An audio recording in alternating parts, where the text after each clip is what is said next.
Paul is in the audience with some audience members who are going to be looking at the webcams for us. Let's go over to him now.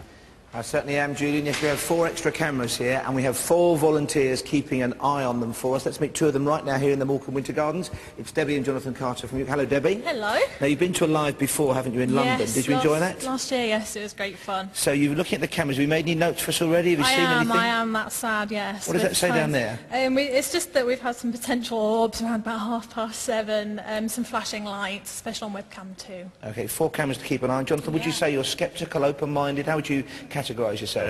I'd say I was open-minded, definitely open-minded. And when you're watching the show at home, are you watching via the TV? Have you got the internet on? We always have the TV on. A couple of times we have the laptop up with the webcams, keeping an eye. And have you contacted us ever about anything you might have seen? Yeah, I think we've sent a few emails in, haven't we?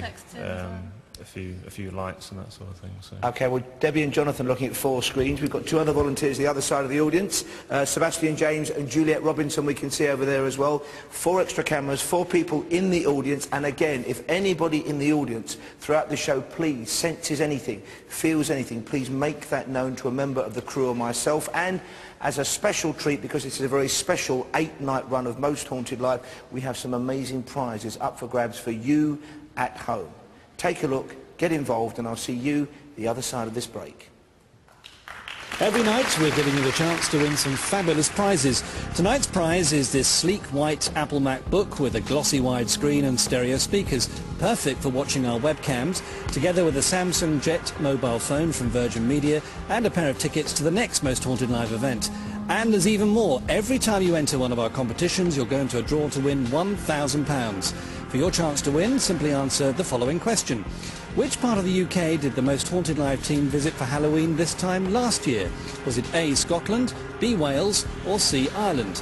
You can enter by calling 0844 646 9966. Calls cost just 5p from a BT landline. Mobile and other networks may be considerably higher.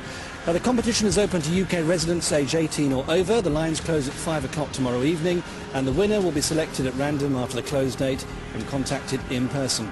Full details and terms on our website, mosthauntedlive.net. Good luck.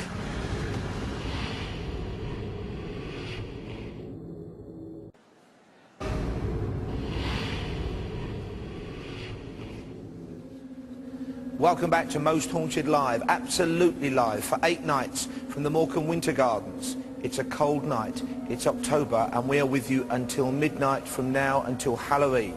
8 nights, 8 faces of evil. That is what the team are hoping to encounter this week, and they need your help. Julian Clegg has the details about how you can get involved. Julian. Yeah, as ever, Paul, we want you to get in touch. You're our eyes and ears at home. When you go on the webcams, you tell us what you see, you tell us what's happening to you at home as well. So in advance, thank you for your contacts. Let me tell you how you get in touch. First of all, you can text me, text the word screen and then your message and citing to 80889. Don't forget to tell me your name and where you're from. The text costs 50p plus 1 text message charged at your operator's standard rate. You must be over 18 to get in touch with Most Haunted Live.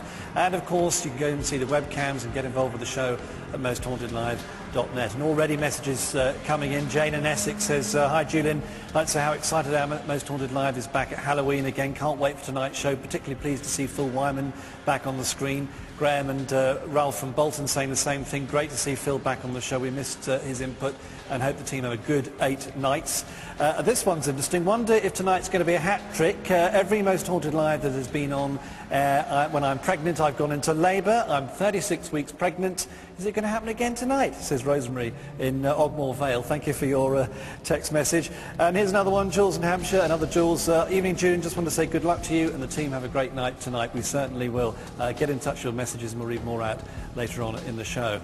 Now, we have a few new faces on Most Haunted Live tonight, and Chris Robinson is what is known as a dream detective. Fascinating. He's experienced many precognitive dreams, and let's have a look at some of Chris's stories.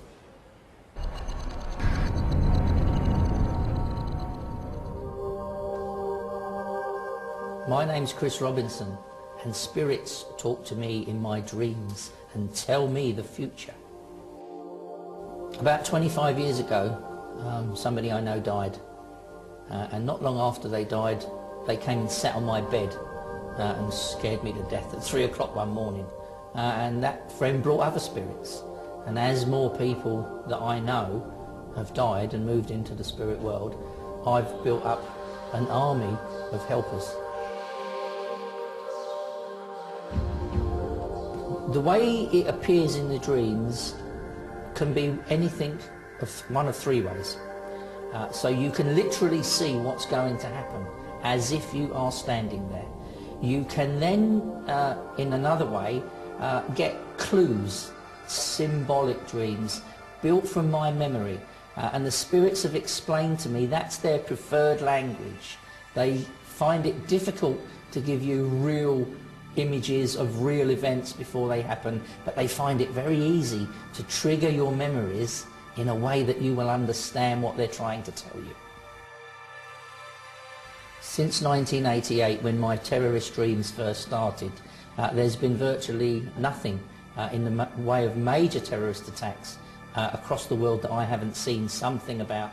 And over the last 25 years, I've gone right to talking to White House security advisors, people in the CIA, people in other agencies I don't even want to mention. In August, Most Haunted contacted me and asked me could I dream and predict the locations and the stories around the locations that they would be going to this time. And that is a challenge. It's something I've not done before, and I'm always up for a challenge.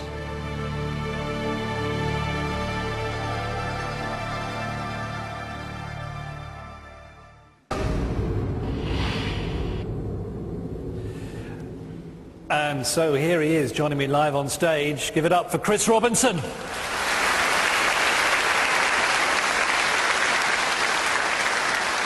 Chris, it's interesting because we had breakfast today. We'd never met before, but you are a fascinating man. I mean, this all started back in '88 with Lockerbie. That's right, yes it did. Which in that story in itself is extraordinary. To be honest, most of them are extraordinary, but that was the beginning one, which was, I suppose it was the foundations for what I do today. Yeah, just take me through. What you had the dream, I mean, how long before? The night before Lockerbie, I dreamt that these terrorists drove across London to put a bomb on an aeroplane. And that day that Lockerbie happened, I was in London giving evidence in a court case, and I had to walk along Fleet Street, the old Fleet Street, with two policemen. And I was an expert witness for Scotland Yard. I just happened to mention to them that I'd had this extraordinary dream. And one of the policemen looked at me and he said to me, "What colour was the plane?" And I said, "That's easy." I said, "It was blue and white."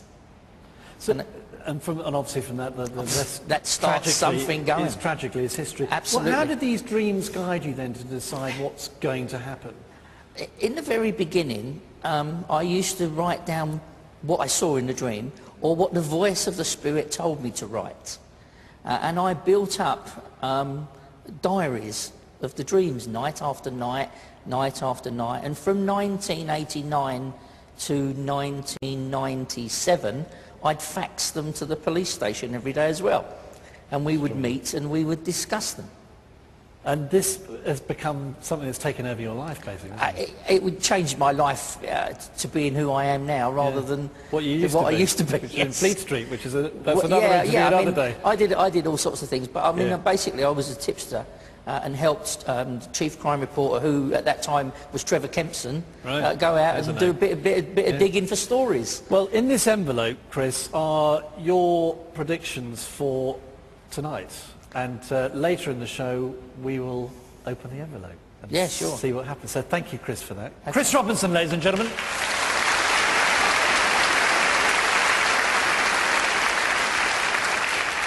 So we shall find out what happens later on in the show when we open the envelope. And Paul, over to you. Thank you, Julian. I really cannot wait for him to open that envelope and find out what might be lurking inside. Now, the team, as a part of their investigations, often conduct very dramatic, at times terrifying seances. This week will be no exception, and here is a little taster of what might be in store for all of us. What lies beyond death? Can we reach those who have passed on? And if so, what can they tell us about the afterworld? These questions have fascinated humanity for millennia, But it wasn't until the 1800s, an era where obsession with the macabre and the Gothic was at an all-time high, that communication across the boundaries of mortality was pushed to the forefront of society.